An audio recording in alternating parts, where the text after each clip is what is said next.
நீங்களும் எந்த ஸ்போர்ட்ஸ்னாலும் சரி, ஸோ உங்களோட அது என்ன பேஷனாலும் சரி, ஸோ லேட் ஆயிடுச்சு ஸோ அப்படிலாம் யோசிக்காதீங்க. பிக்கெஸ்ட் டிசிஷன் இப்போவே எடுங்க. ஸோ அதுக்கான எஃபர்ட்டை போடுங்க. ஃபினான்சியல் அதெல்லாம் நீங்கள் யோசிக்காதீங்க. உங்களுக்கு வர வேண்டியது கரெக்டாக வரும். உங்களுக்கு மக்களே வணக்கம். Welcome to part 4 of my running journey. நான் உங்கள் தலகலம் Sakthi. So part 1, part 2, part 3 எல்லாமே வீடியோ பார்த்துருப்பீங்க. பார்க்காதவங்க பார்ட் 1, பார்ட் 2, பார்ட் 3 வீடியோ பார்த்துட்டு பார்ட் 4 சொல்லுவாங்க. அப்பதான் உங்களுக்கு எல்லாமே புரியும். உங்களுக்கு மேபி கண்டிப்பா உங்களுக்கும் ஒரு மோட்டிவேஷனா இருக்கும். பார்ட் 3 வீடியோல இருந்து இது பார்ட் 4 கண்டினியூவேஷன். 2023 நான் ஃபர்ஸ்ட் ஃபுல் மாரத்தான் வின் பண்றேன். 2023, 2024, 2025 தொடர்ந்து 3 வருஷம் சேலம்ல வந்து முத்து மாரத்தான் அப்படின்னு ஒரு ஈவெண்ட்ல வந்து 243, 232, 236 இந்த டைமிங்ல வந்து நான் ஃபர்ஸ்ட் பொசிஷன் பண்ணேன். இந்த 2024 இயர்ல பாத்தீங்கன்னா 2 ஈவெண்ட் பண்ணோம். இந்த இயர்லாம் ரொம்ப பெரிய ரீச் கொடுத்தது இன்ஸ்டாகிராம்லயும் சரி, நிறைய பேருக்கு தெரிய வச்சது. ஏன்னா 2024ல ஜனவரி 6th ஓகேங்களா, சென்னை மாரத்தான். நம்ம இந்த எதிர்நீச்சல் வருதுங்களா, சென்னை மாரத்தான் அப்படின்னு 2024ல ஜனவரி 6th நான் சென்னை மாரத்தான் பண்றேன். 2 hours 36 minutes நான் ஃபுல் மாரத்தான் ஃபினிஷ் பண்ணேன். அப்போ வந்து நான் செகண்ட் பொசிஷன். ஸோ அதுல நிறைய ரீச் கிடைச்சது. நிறைய பேருக்கு நான் தெரிய ஆரம்பிச்சேன் தடகளம் சக்தி அப்படின்னு. தென் சேம் மந்த் ஜனவரி 28ல சேலம்ல நம்ம முத்து மாரத்தான்ல 2 hours 32 minutes அந்த கோர்ஸ் ரெக்கார்ட் பிரேக் பண்ண என்னோட பர்சனல் பெஸ்ட் வந்து அதுதான். 2 hours 32 minutes நான் ஃபுல் மாரத்தான் கம்ப்ளீட் பண்ணேன். தென் மறுபடியும் வித்தின் ஒரு 2 weeks பிப்ரவரி 11ல வந்து சேலம் சிட்டி மாரத்தான் அப்படின்னு ஒன்று வைக்கிறாங்க. அங்க வந்து 2 hours 37 minutes full marathon finish பண்ணேன். ஸோ வித்தின் த மந்த்ல 2 hours 36, 2 hours 32, 2 hours 37 sub 40 3 marathon வந்து சப் 40ல பினிஷ் பண்ணேன். ஸோ அந்த இயர்ல தான் நம்மளோட ரியல் குரோத் அப்படின்றது வந்து ஸ்டார்ட் ஆக ஆரம்பிச்சது. பட் 2024க்கும் 2018க்கும் சூஸ் பண்ணிக்கோங்க. இந்த என்னோட குரோத் ஆக நான் ஸ்டார்ட் பண்ண டைமுக்கும் அந்த நான் கோலை செட் பண்ண டைமுக்கும் எவ்வளோ இயர்ஸ் இருக்கும், எவ்வளோ ஸ்ட்ரகிள்ஸ் இருக்கும், எப்படிலாம் நான் எதெல்லாம் நான் ஓவர் கம் பண்ணி வந்திருப்பேன் அப்படின்னு. ஏன்னா ஏன் சொல்றேன்னா, உங்களுக்கு வந்து மேபி உங்களுக்கு பல ரீசன்ஸ் இருக்கலாம். பட் உங்களோட பர்பஸ் ஒன்னாதான் இருக்கும். அந்த பர்பஸை நீங்க விடாம கிவ் அப் பண்ணாம கண்டினியூவா நீங்க ஹார்ட் ஒர்க் பண்ண ஆரம்பிச்சீங்கன்னா உங்களோட கோலை நீங்க ரீச் பண்ணலாம். ஆல்மோஸ்ட் ஒரு 6 years இருக்கும் நான் அந்த கோலை ரீச் பண்ண ஆரம்பிச்சதும், நான் தெரிய ஆரம்பிச்சதும். தென் அதுக்கப்புறம் அந்த ஃபுல் மாரத்தான் சொல்லுவாங்க இல்லைங்களா, அது ஒரு போதையா ஆகி. ஸோ நான் என்னோட இனிஷியலா வந்த கோல் அப்பாவாக ஒரு ஃபுல் மாரத்தான் ஓடணும், அதை நம்ம டெடிகேட் பண்ணணும், ஃபுல் மாரத்தான் ஓடி வின் பண்ணி டெடிகேட் பண்ணணும் அப்படின்னு சொல்லிட்டு. ஸோ அதையே நான் அடிக்கடி பண்ண ஆரம்பிச்சு. ஸோ என்னோட கோலை அச்சீவ் பண்ணிட்டேன்னு ஒரு எனக்குள்ள ஒரு சாட்டிஸ்ஃபேக்ஷன். பட் அதுக்கப்புறம் அந்த ரன்னிங்கோட ஒரு அந்த மோதல் சொல்லுவாங்க இல்லைங்களா, அந்த அடிக்ஷன். ஸோ அதுல இருந்து நமக்கு வெளியே வர முடியல. ஸோ அதுதான் இப்ப நம்ம ஒரு ஃபுல் டைமா ஒரு கெரியரா எடுத்து பண்ணலாம் அப்படின்னு ஒரு தாட் வந்தது. தென் அதுக்கப்புறம் அடுத்தடுத்த கோல் நிறைய நம்ம பிக்ஸ் பண்ணோம். பட் ரன்னிங்கோட ரியாலிட்டி, அந்த ஸ்போர்ட்ஸோட ரியாலிட்டிலாம் தெரியலையா. நீங்க நினைக்கிற மாதிரி ஸ்போர்ட்ஸ்ல வந்து நீங்க நினைக்கிறது அடுத்தடுத்த லெவல் போகலாம், இதுல இருந்து அடுத்த ஒரு பெரிய கோல் அச்சீவ் பண்ணி போலான்றது வந்து நடக்காது மீன்ஸ் உங்களால உங்களோட சப்போர்ட்ஸ்ல மட்டும்தான் வெளியே வர முடியும். மக்கள் நிறைய எனக்கு வந்து பர்சனலி நிறைய பேர் சப்போர்ட் பண்ணுவாங்க. பட் அந்த சப்போர்ட்ஸ் மட்டும் வச்சுட்டு வெளியே வர முடியாது இல்லைங்களா. ஸோ அப்பதான் ஒரு ரியாலிட்டி புரிஞ்சுது. அது ஏன் சொல்றேன்னா, உங்களுக்கு வந்து பர்சனலி உங்களுக்கு ரன்னிங் பிடிக்குமா, உங்களோட உழைப்புல உங்களோட ஹார்ட் ஒர்க்ல நீங்க வெளியே வாங்க. உங்களுக்கு ரன்னிங் பிடிக்கும், நீங்க உங்களோட எஃபர்ட்டை மட்டும் போட்டு உங்களுக்கு எவ்வளோ பண்ணது உங்களுக்கு பெரிய அச்சீவ்மெண்டா தெரியுதோ அது நீங்க பெரிய அச்சீவ்மெண்ட், உங்களை நீங்க ஒரு பெரிய ரன்னரா எடுத்துட்டு நீங்க அடுத்த ஹார்ட் ஒர்க் பண்ணுங்க. உங்களை எப்பயுமே நீங்க டிமோட்டிவேட் பண்ணிக்காதீங்க. ஏன்னா இப்போ ஒரு ஒலிம்பிக் மெடல் பண்ணாதான் அவன் வந்து பெஸ்ட் அத்லட் அப்படின்லாம் எனக்கு அதுல உடன்பாடு இல்லை. ஏன்னா ஒருத்தன் வந்து ஒரு 2 ரூட் இருக்கு. ஒரு ரூட் வந்து நல்ல ஒரு கிளீனான நல்ல ஒரு ரூட். பட் அந்த ரூட்ல பினிஷ் பண்றவன் வந்து நல்ல ஷூஸ் இந்த மாதிரிலாம் போட்டு அந்த ரூட்ல வந்து பினிஷ் பண்றான், முன்னாடியே போய் சேர்ந்துடுறான் பினிஷிங்ல. இன்னொரு ரூட்ல இருக்கிறவன் வெறுங்காலில் இருக்கிறான். அந்த ரூட்ல பாத்தீங்கன்னா ரூட் ரொம்ப டேமேஜா இருக்கு, முள்ளெல்லாம் குத்துது, அவனும் பினிஷ் பண்றான் போயிட்டு. இவன் கொஞ்சம் லேட்டா பினிஷ் பண்றான். இவனோட பாயிண்ட் ஆஃப் வியூல அந்த ஷூ எல்லாம் போட்டுட்டு நல்ல ரூட்ல போனான் பாத்தீங்களா, அவனோட பாயிண்ட் ஆஃப் வியூல அவன் பெரிய வின்னர் தான். பட் இவனோட பாயிண்ட் ஆஃப் வியூல மத்தவங்களுக்கு வந்து இவன் வந்து லூசரா இருக்கலாம், ஏன்னா இவன் லேட்டா போயிட்டு பினிஷ் ரீச் பண்ணதால. பட் இவனோட பாயிண்ட் ஆஃப் வியூல இவன் வின்னர் தான். ஏன்னா அவனோட ரூட்டு ரொம்ப ரொம்ப டஃப்பான ரூட்டு. அவங்ககிட்ட ஷூ இல்ல, அந்த பெருங்கால போயிட்டு அந்த பினிஷ் ஏரியாவை பினிஷ் பண்றான். இவனோட ரூட் ஷூ இருக்கு, ரூட் நல்லா இருக்கு, பினிஷிங்ல சீக்கிரம் போயிட்டான். பட் இவனோட பாயிண்ட் ஆஃப் வியூல இவனை பொறுத்த வரைக்கும் இவனும் ஒரு வின்னர் தான். ஸோ அந்த மாதிரிதான் ஒருத்தங்க வந்து ஒலிம்பிக் மெடல் பண்ணாதான் அவன் பெஸ்ட் அத்லெட் அப்படின்றதெல்லாம் கிடையாது. இவனோட சுச்சுவேஷன் வேற மாதிரி இருக்கலாம், அந்த அத்லெட்டோட சுச்சுவேஷன் வேற மாதிரி இருக்கலாம். ஸோ இதுக்கு பிகைண்ட் த சீன் இவ்வளவு விஷயம் இருக்கு. தென் அதுக்கு மேல 2025 2026 இந்த மாதிரி நமக்கு இந்த 24 25 26 நிறைய நம்மளுக்கு மக்கள் தெரியுறாங்க, நிறைய பேர் நமக்கு ரீச் கிடைக்குது, நிறைய நண்பர்கள், புது புது கான்டாக்ட், நிறைய சப்போர்ட், சார் மேம், இந்த மாதிரி நிறைய நிறைய நமக்கு நல்ல நல்ல மனுஷங்க நிறைய சப்போர்ட், பினான்சியலாகவும் சரி, ஈவெண்ட் ரெஜிஸ்ட்ரேஷன் பண்ணி கொடுக்கறதாலும் சரி, அங்க இருக்கிறவங்க வெளியே போற ஈவெண்ட், எலைட்ல ஓடுற ஈவெண்ட், வெளியே ப்ரோக்ராம் ஈவெண்ட்ஸ், இந்த மாதிரி நமக்கு வந்து சார் மேம் இந்த மாதிரி நிறைய பேர் நமக்கு நல்ல நல்ல மனுஷங்க நிறைய பேர் நமக்கு உதவி பண்ணாங்க.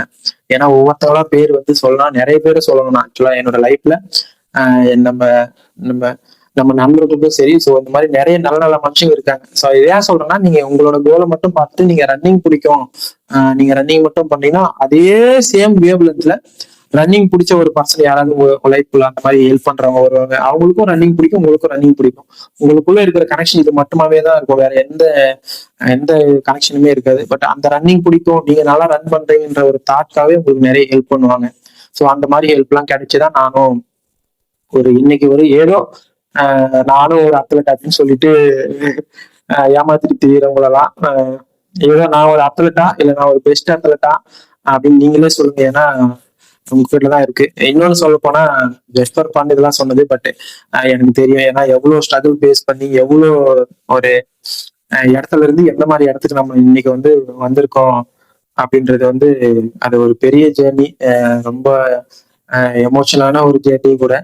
பட் இன்னைக்கு என்ன நிறைய பேருக்கு தடகளம் சக்தி அப்படின்றது தெரியறதுக்கு காரணம் என்னோட கோல், நமக்கு அந்தந்த டைம்ல கிடைச்ச ஒரு சில ஹெல்ப், அப்புறம் நெவர் கிவ் அப். அதை நான் கிவ் அப் பண்ணாம பண்ணதான். ஸோ நீங்களும் லேட்டா ஸ்டார்ட் பண்றீங்க அப்படிலாம் யோசிக்காதீங்க. ஏன்னா என்னோட காலேஜ் டைம்ல இருந்து நான் வேலையை விட்டுட்டு வேலைக்கு வந்த அப்புறம் நான் ரொம்ப ஒரு ப்ரொஃபஷனா எடுத்து பண்ணது 18 19, ரொம்ப சீரியஸா பண்ணது 2021 தான் நான் ஸ்டார்ட் பண்ணேன்.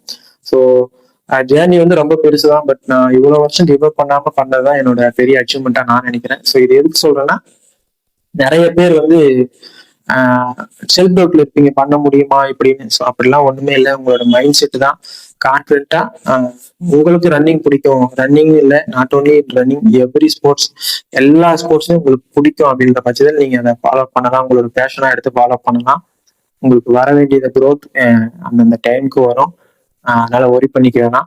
ஸோ இதுதான் என்னோட அந்த 0 to ஹீரோன்னு சொல்லுவாங்க இல்லைங்களா, அந்த சின்ன லெவல்ல இருந்து ஒரு பெரிய லெவலுக்கு இன்னைக்கு தமிழ்நாட்டுல நானும் ஒரு பெட்டர் ரன்னர் அப்படின்னு நிறைய பேருக்கு தெரிய வந்தது இந்த ஜேர்னில தான். ஏன்னா இன்னைக்கு ஒரு மாரத்தான் ஈவென்ட் போனா நிறைய பேர் பாக்குறாங்க, சக்தி ப்ரோ நிறைய பேர் பேசுறாங்க, நிறைய பேர் நல்ல பாசிட்டிவா பேசுறாங்க. எல்லாருக்குமே மேபி இதை பாக்குறவங்க எல்லாருக்கும், ஏன்னா உங்களுக்கு கண்டிப்பா நான் தேங்க்ஸ் சொல்லி ஆகணும். ஒரு ஈவென்ட் போனா ரன்னிங் ஓடிட்டு இருக்கும் போது கூட எதிரில பார்த்தா சக்தி ப்ரோ கமான் ப்ரோன்னு சொல்றவங்களாம் நிறைய பேர் இருக்காங்க. அப்புறம் ஒரு சில ஈவென்ட் நான் தோத்து போனா கூட என்ன நான் தோத்து போனாலும் சரி, நான் ஜெயிச்சாலும் சரி, பட் என்ன அதே லெவல்லே ட்ரீட் பண்றீங்க, அது எனக்கு ரொம்ப ஒரு மோட்டிவேஷனா இருக்கு. ஏன்னா நிறைய பேர் நான் பாக்குறேன், அந்த என்னால இருக்கு, அது ஏன்னு தெரியல, நிறைய பர்சனுக்கு என்னால இருக்கு அந்த வேவ்ல சொல்லுவாங்க சக்தி ப்ரோ தடகளம் சக்தி அப்படின்னு அது ஒரு அன்கண்டிஷனல் லவ்னு தான் நான் பாக்குறேன். ஏன்னா நிறைய பேர் பாக்குறீங்க, பேசுறீங்க, போட்டோஸ் எல்லாம் எடுக்கிறீங்க. இன்னும் ஒரு சில ஈவெண்ட்ஸ் எல்லாம் எனக்கு ஞாபகம் இருக்கு. ஈரோட் மராத்தான் நினைக்கிறேன். ஒருத்தர் சக்தி ப்ரோ அவர் ஒரு ஒரு ஒரு கூஸ்பம்ப்ஸ் லெவலுக்கு போயிட்டாரு. நான் மைண்ட் செட்ல அப்படிலாம் இல்லையா, நானும் ஒரு நார்மலான ஆள் தாயா அப்படின்ற இது பில்டருக்காக சொல்லல. பட் அவர் நம்மள அந்த அளவுக்கு மோட்டிவேஷனா எடுத்துக்கிற பர்சன்ஸ் நிறைய பேர் இருக்காங்க. இத்தனைக்கும் அவர் ஒரு ஜாப் அந்த லெவல்ல ஒரு பிசி அந்த மாதிரி ஒரு லெவல் இருக்கிறவரு. பட் நம்மளை பார்த்த ரொம்ப கூஸ்பம்ப்ஸ் ஆயிட்டாரு.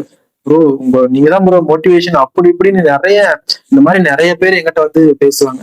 ஸோ இவ்வளவு பேருக்கு நான் ஒரு மோட்டிவேஷனா இருக்கிறேன்றது எனக்கு ஒரு பெரிய மோட்டிவேஷன். ஏன்னா நம்மளை பார்த்து நிறைய பேர் ரன் பண்றாங்க, நம்மள மோட்டிவேஷனா எடுக்கிறாங்கன்னு சொல்லும்போது நம்மளாலையும் அதை கிவ் அப் பண்ணாம பண்ண முடியுது இல்லைங்களா. ஸோ நீங்களே எனக்கு ஒரு பெரிய மோட்டிவேஷன் தான். இதுதான் என்னோட ரன்னிங் ஜேர்னி. நிறைய பேர் பார்த்துருப்பீங்கன்னு நினைக்கிறேன். மெயின் ஸோ இதோட ஒரு கன்க்ளூஷன் என்னன்னா, ஜேர்னி வந்து இன்னைக்கு வந்து நான் தெரியல நிறைய பேருக்கு, பட் நான் என்னோட ஜேர்னியை நான் சூஸ் பண்ணது வந்து ரொம்ப ரொம்ப ரொம்ப வருஷத்துக்கு முன்னாடி. இதுல வந்து நான் லைஃப்ல பிக்கெஸ்ட் டிசிஷனும் எடுத்திருக்கேன், பிக்கெஸ்ட் மிஸ்டேக்கும் பண்ணிருக்கேன். பட் அந்த பிக்கெஸ்ட் மிஸ்டேக்லாம் நான் ஓவர் கம் பண்ணி வர்றதுக்கு அடுத்தடுத்து ஒரு நல்ல ஒரு பிக்கெஸ்ட் டிசிஷன்லாம் எடுத்து தான் இந்த லெவலுக்கு வந்திருக்கேன். ஸோ உங்களோட லைஃப்ல நீங்க எந்த லெவல்ல இருந்து எங்க வேணாலும் போகலாம். பட் நீங்க எடுக்கிற டிசிஷன் மேக்கிங் தான் ரொம்ப ரொம்ப ரொம்ப இம்பார்ட்டன்ட். தென் வந்து உங்களோட கோலை நீங்க சூஸ் பண்ணி எவ்வளவு நாள் கிவ் அப் பண்ணாம அதை கொண்டுட்டு போறீங்கன்றதுதான். நீங்க சூஸ் பண்ற பர்பஸ் தான் அது வந்து உங்களோட கெப்பாசிட்டியை ப்ரூவ் பண்ணும், உங்களோட யாருன்னே ப்ரூவ் பண்ணும். ஸோ ஃபைனலி இன்னைக்கு இன்னைக்கு நான் வந்து ஒரு மாரத்தான் ரன்னரா இருக்கிறேன் அப்படின்னு நான் நம்புறேன். என்ன நிறைய பேருக்கு மோட்டிவேஷனா எடுத்துட்டேன் அப்படின்னு சொல்றீங்க. ஸோ எல்லாருக்கும் ரொம்ப தேங்க்ஸ். இந்த பார்ட் 1, 2, 3, 4 இவ்வளோ வீடியோ எல்லாமே ஃபுல்லா பார்த்தவங்களுக்கு வந்து ரொம்ப தேங்க்ஸ். இதுதான் என்னோட ரன்னிங் ஜேர்னி. நீங்களும் எந்த ஸ்போர்ட்ஸ்னாலும் சரி, ஸோ உங்களோட அது என்ன பேஷனாலும் சரி, ஸோ லேட் ஆயிடுச்சு ஸோ அப்படிலாம் யோசிக்காதீங்க. பிக்கெஸ்ட் டிசிஷன் இப்பவே எடுங்க. ஸோ அதுக்கான எஃபர்ட்டை போடுங்க. ஃபினான்சியல் அதெல்லாம் நீங்க யோசிக்காதீங்க. உங்களுக்கு வர வேண்டியது கரெக்டா வரும். உங்களுக்கு தெரிஞ்சவங்களோ யாரோ தேர்ட் பர்சனோ உங்களுக்கு தெரியாதவங்களோ யாரோ ஒருத்தர் வந்து உங்களுக்கு ஹெல்ப்புக்கு கிடைச்சிருவாங்க. ஸோ இதுதான் நான் சொல்ல வர பாயிண்ட். அவ்வளவுதான். மோஸ்ட்லி இந்த பார்ட் 1, 2, 3, 4 நிறைய கவர் பண்ணிட்டேன்னு நினைக்கிறேன். இது ஏன்னா இது இத்தனை வருஷத்தை வந்து ஒரு பார்ட்டா சொல்லணும்னா இவ்வளவுதான் சொல்ல முடியும். இதுக்குள்ள இருக்கிற ரியல் ஸ்ட்ரகிள்ஸ், ரொம்ப எமோஷனலான மூமெண்ட்ஸ், நம்ம கிவ் அப் பண்ணிடலாம்னு சொல்ற மூமெண்ட்ஸ், இந்த மாதிரி நிறைய நானும் ஃபேஸ் பண்ணியிருக்கேன். பட் அதெல்லாம் ஓவர் கம் பண்ணி வந்ததுக்கு வந்து என்னோட பர்பஸ் தான் ரீசன். இன்னைக்கு நான் சொல்ல போனா நான் சூஸ் பண்ண பர்பஸ் நான் எப்பவே முடிச்சிட்டேன். நான் சாட்டிஸ்ஃபைட் அன்சாட்டிஸ்ஃபைட் அப்படிதான் நான் சொல்லணும். பட் ஸ்டில் இது என்னோட பேஷனா மாறினதால ஸோ இன்னைக்கு வரைக்கும் நான் கிவ் அப் பண்ணாம இதே என்னோட கெரியரா கொண்டுட்டு போகலாம் அப்படின்னு சொல்லிட்டு ஸோ இன்னும் ட்ரெயின் பண்ணிட்டு ஸோ பர்சனல் ட்ரைனிங் கொடுத்துட்டு ஸோ இதுதான் என்னோட பேஷன் அப்படின்ற மாதிரி, இதுதான் என்னோட லைஃப் ஸ்டைல் இதுதான் அப்படின்ற ஒரு தாட்ல அப்படியே லைஃப் மூவ் பண்ணிட்டு இருக்கேன். ஸோ வீடியோ பாருங்க, சப்போர்ட் பண்ணுங்க. ஸோ எல்லாருக்கும் இவ்வளவு நேரம் பார்த்ததுக்கு ரொம்ப ரொம்ப தேங்க்யூ. ஸோ வேற எதுவும் டவுட்ஸ் கமெண்ட்ஸ் இருந்தா கமெண்ட்ல சொல்லுங்க. மேபி இன்னும் ஏன்னா இதுல லைஃப் ஜேர்னி வந்து நிறைய விட்டதெல்லாம் நிறைய பார்ட் இருக்கு. ஏன்னா அந்த இத்தனை இயர்ஸ் வந்து அவ்வளவு சீக்கிரம் சொல்ல முடியாது இல்லைங்களா. ஸோ இது வரைக்கும் பார்த்ததுக்கு தேங்க்ஸ். வேற உங்களுக்கு ஏதாவது என்னை பத்தி ஏதாவது டவுட்ஸ் அந்த மாதிரி இருந்தா கமெண்ட்ல சொல்லுங்க. Thank you thank you thank you.